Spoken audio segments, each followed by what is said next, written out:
So my next guest is Henk Swarttouw, who is the president of the European Cyclists Federation, who's chaired a session on transforming micromobility. Now, it sounds like that's the sort of subject that might be quite difficult to cover in 45 minutes. What did you discuss in your session? Well, it is difficult to cover it in 45 minutes.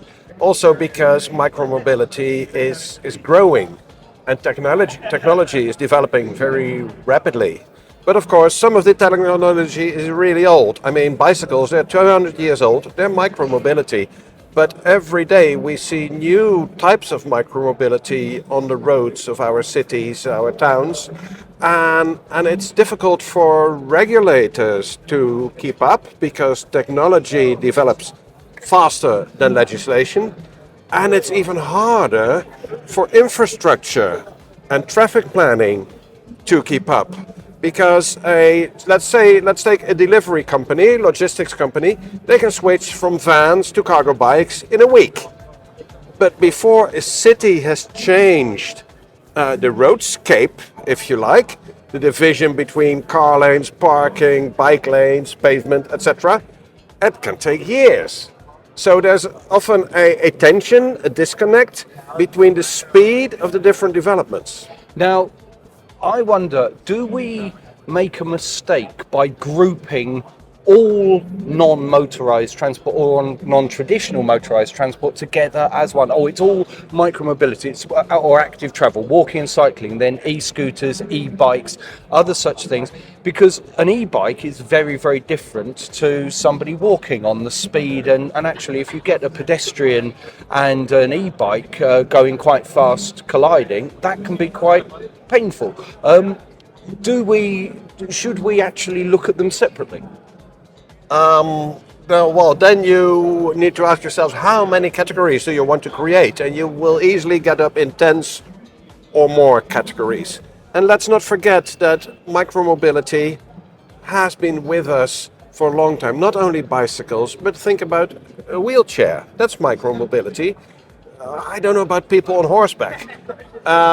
Basically, I think micromobility now most often is defined as mobility without a combustion engine and with certain limits as to size, weight, power, maximum speed, mainly to distinguish from cars, buses, trains, trams, lorries, etc.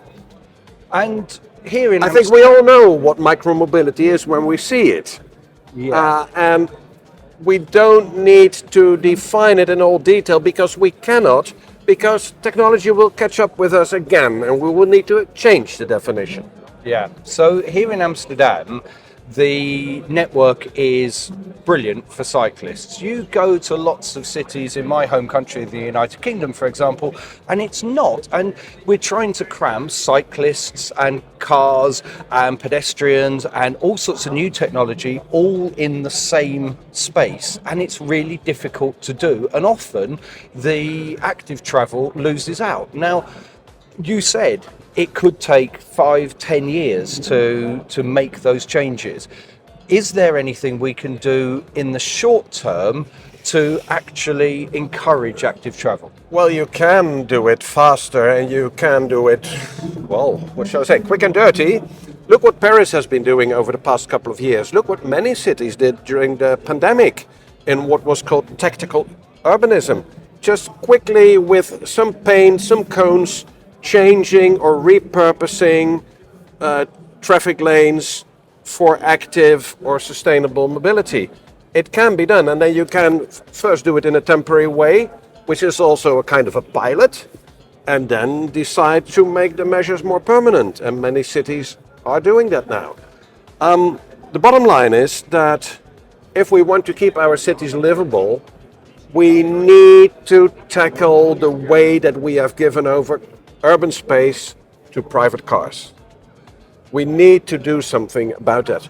Not only for the climate, not only for public health, but to keep our cities livable. There are so many examples out there of cities who has changed certain streets pedestrianize them or close them to private car traffic, still allowing taxis or ambulances or modes of transport for people with mobility issues, but just preventing the frivolous use of cars.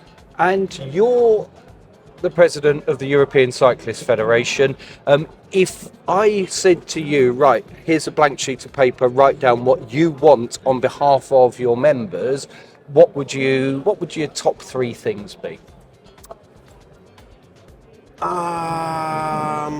Well, the main reason why people don't cycle is concern or perceived concern about safety.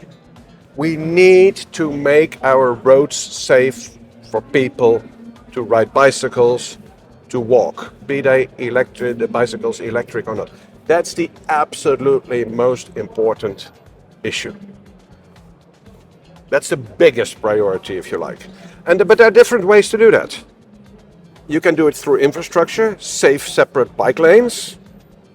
You will need more road space. Another very important measure is lowering maximum speeds for motor vehicles. I've seen a great example in Brussels where they lowered the maximum speed to 30 kilometers an hour, 20 miles an hour, and immediately the number of traffic casualties fell off the cliff. Went down by 50% from one day to another. Very important measure. You know, when the maximum speed is 30 kilometers an hour, and if everybody keeps him or themselves to the maximum speed, the risk of death is almost zero. When you get hit at that speed, you will survive. At 50 kilometers an hour already, the chance of survival is only 50%. So that's the most important thing you can do.